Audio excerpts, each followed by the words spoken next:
I want to talk about 1844 in type and anti-type. You said I must point it that way. That's the day that changed the world. October the 22nd, 1844. The day that led to a new understanding and opened the floodgates of heaven to prophetic and doctrinal insight. It is the day that ushered in the hour of his judgment and squarely placed Mordecai in the gate. It was the day for the restoration of the old west places. Here was a special day, and this day doesn't come out of a hat, it comes out of prophecy. And that prophecy stands on a very, very sure foundation, because it has a starting date, 457, and that has been found chiseled in stone. Archaeology has confirmed it. There's nothing wrong with it. And you can trace it through the prophetic delineation to Christ, and the dates match, and it ends in 1844, and something happened in 1844. It's a prophetic date. You cannot get past it. It's the way that prepared both powers in the conflict, the one to spread the message and the other to counteract it. So here is a special message. So let's look at 1844.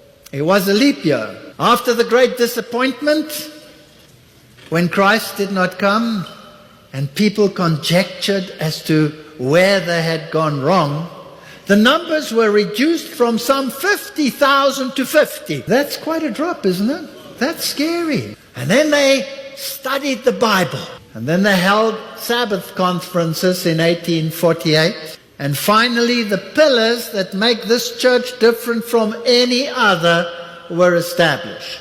The sanctuary doctrine, the doctrine of the second advent, the Sabbath, the state of the dead, the spirit of prophecies. And out of all of this emerged the context of the three angels' messages. They had been preached in their season. The first angel's message, the hour of his judgment has come. It has come. Today we have many a person who says, there's no such thing as an investigative judgment. You must have heard that, right? There's no such thing. And we have the Fordians who say there's no such thing as a literal sanctuary story where Christ goes into the most holy in 1844. They claim the New King James Version must have it right when it says he entered the most holy. But it doesn't say Hagia Hagion, it says Hagion. It doesn't say most holy, only in that translation. And the context of some of the translations imply that he went to the most holy. But he must have gone into the most holy at a later stage. And the only date we have when the sanctuary would be cleansed. And by the way, that word is only used as it is translated there for the biblical sanctuary. So it had something to do with the ministry of God in this plan of salvation. 1844, the time of his judgment has come. The investigative judgment. Does God do anything on this planet without investigating? Didn't he say it has come to my ears what was happening in Sodom and Gomorrah, and I have come down to go and see for myself? Didn't he say that to Abraham? Now surely if God is all-knowing, he already knew what was going on, so why did he come down? Why would he come down? To satisfy his curiosity? Or was it to show absolute fairness to those whom he had created? Must be, because being all-knowing, he wouldn't have had to do that. And doesn't Daniel tell us that books were opened while the little horn was doing his thing down here? Doesn't the Bible tell us that? So there's some investigation up there in heaven, and the sanctuary was cleansed. These are Adventist doctrines. They're special doctrines. They're under special attack. You want to ask these people if Jesus didn't enter in 1844 into the most holy to start this work? Well, when did he enter? At the cross? Well, if he entered at the cross, when was he in the holy? Must have been before he came to this earth then. And with what blood? Because the Bible says not with the blood of sheep and goats, but with his own blood he entered in. So he couldn't have gone to the most holy. It must be at a later date. And the only one we have that is in concordance with a judgment message and a cleansing is 1844. So we have the doctrine of the sanctuary, which stands on unshakable ground. Unshakable. And you know what? People say, we are fearmongers. You preach the investigative judgment, and when your name is called, that's it. You're either in or you're out. You ship out. You know what? If my name is not, and my sins are not recorded there in the sanctuary, I'm in trouble. I'm not afraid of the scrutiny of my recorded sins in the sanctuary, because they're only there if I've confessed them over the Lamb, and the Lamb has died in my place. I want them there. And as we heard earlier, is God going to just drop us at the drop of a hat? Or is he going to be with me until it is absolutely certain which way I will go? He will not let me go. I'm now in investigative judgment. I'm now in a process, and he will not let me go until my last breath is out. I'm not afraid of the judgment because I have a wonderful judge. So it's not a doctrine of fear, it's a doctrine of hope. Get your sins into the sanctuary so that one day even the record of sin can be cleansed. And you can stand before God as though you had never sinned. Isn't that a magnificent promise? It's a beautiful message. Nothing to be ashamed of. The second Advent doctrine, you just have to read John chapter 14. You won't get past the first verse and you have the doctrine.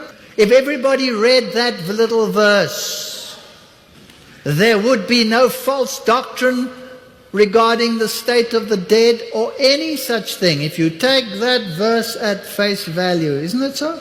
We have nothing to be ashamed of. And the Sabbath, is it biblical, yes or no? Of course it's biblical. Why do you think they war against it? And the spirit of prophecy, is that biblical? We'll see.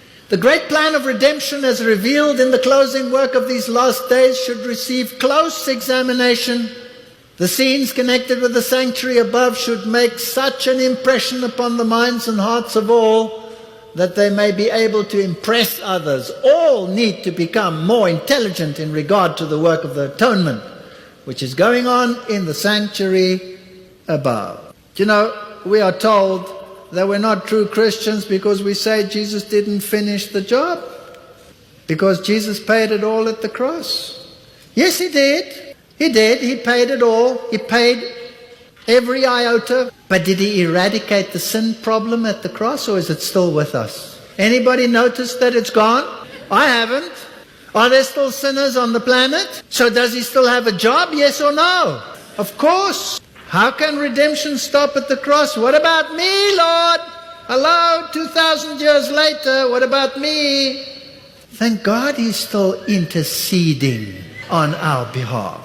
We've got nothing to be ashamed of when it comes to our doctrines. By study, contemplation, and prayer, God's people will be elevated above common earthly thoughts and feelings and will be brought into harmony with Christ and his great work of cleansing the sanctuary above from the sins of the people. And books were opened, and the book of life. And can a name be removed from the book of life? Yes, it can. It can. If you do not, I will blot you from the book of life. But whose name is in the book of life? Everybody's. It's our choice that decides whether it stays there or not. So these are important issues. Who's going to tell the world if you don't tell them? What if the world carries on in the deception that it's in, believing that no matter what they do, Christ's love covers all and leaves them even in sin? Somebody's got to tell them. The first angel's message of Revelation 14, announcing the hour of God's judgment and the calling upon men to fear and worship him, was designed to separate the professed people of God from the corrupting influence of the world and to arouse them to see their true condition of worldliness and backsliding. In this message, God has sent to the church a warning which, had it been accepted, would have corrected the evils that were shutting them away from Him. We are told that the doctrine of the open and shut door is incorrect, because then you as Adventists would have an exclusivity. You would be a special people, a royal priesthood, separated by God from the world, to stand for His principles, to expound His character, and explain the plan of salvation. So let's get rid of the open and shut door so that you and I can become part of the ecumenical soup. You're not that special. You're no more special than anyone else. Did I say that we were better? Or did I say we were called? There's a difference. I'm not better than anyone else. And if anybody thinks I'm so great, ask my wife. She'll tell you the truth. So are you special or are you not special? That's the question. Is there an open and a shut door? Is it biblical to have an open and a shut door? In the days of Noah, was there a door that was shut and no one could enter, yes or no? And when the Jews cried, crucify him, and he said, how often I wanted to take you under my wings and you would not. Now your house is left for you, desolate. Would they accept the open door? Who was the door? I am the door. If you enter in by me, anyone who doesn't enter in by me and climbs over in another way is a liar and a thief. Did they go through the door? No. Corporatively, I'm speaking corporatively. As a nation, did they enter through the door, which is Christ, yes or no? And after all of that, did they carry on with their rites and their ceremonies? Did they still sacrifice and do their duties as priests? Yes or no? They did. But it was useless. It was useless because it pointed to nothing anymore. They had rejected the door. Can they still enter and be grafted in? Absolutely. But there was a shut door as a people. The door for them was shut. And the only solution is to accept the door and say, I accept Jesus Christ as my personal Savior. And then I can be grafted in. And with all the background knowledge that the Jewish people have, I wish they were all grafted in. And so, let's go to 1844. The time of His judgment has come. Judgment must have a standard, mustn't it? Surely there must be a standard of judgment. How would you go to law if there was no law whereby you could go to law? There must be a law, the standard of judgment. So here is a standard of judgment, and the world rejects the standard of judgment. And God calls people out of every denomination. William Miller never, ever designed to separate from the churches. Never. He never wanted it.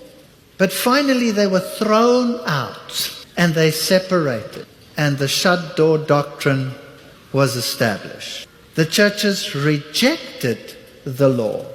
Now I have a question for you. The Jews rejected Jesus and they clung to the law. And now come the Christians and they embrace Jesus, but they reject what? They reject His law. They reject His government. They want a savior, but they don't want a king. Is the door then shut for that theology? Once the door to the truth of law and grace, complementing each other, kissing each other, has been established, surely that door must close. Is there a way they can be grafted in? There must be. If it was for the Jews, then it must be for them too. So they can be grafted in by accepting the full reality of the beautiful plan of salvation. So nobody's condemning anyone individually, but corporatively.